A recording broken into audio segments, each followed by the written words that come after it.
তিন ব্যক্তির নামাজ মাথার উপরে ওঠে না।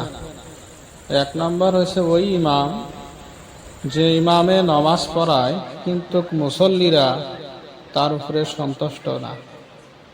দুই নম্বরে হচ্ছে ওই নারী যে নারী তার স্বামীকে অসন্তুষ্ট করে রাখে।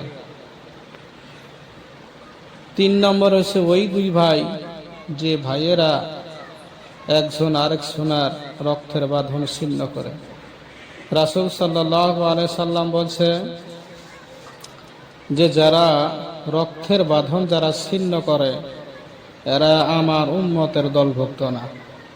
এই জন্য বিশেষ করি আমরা সব মানুষই এগুলি বেশি বেশি মানার চেষ্টা করব।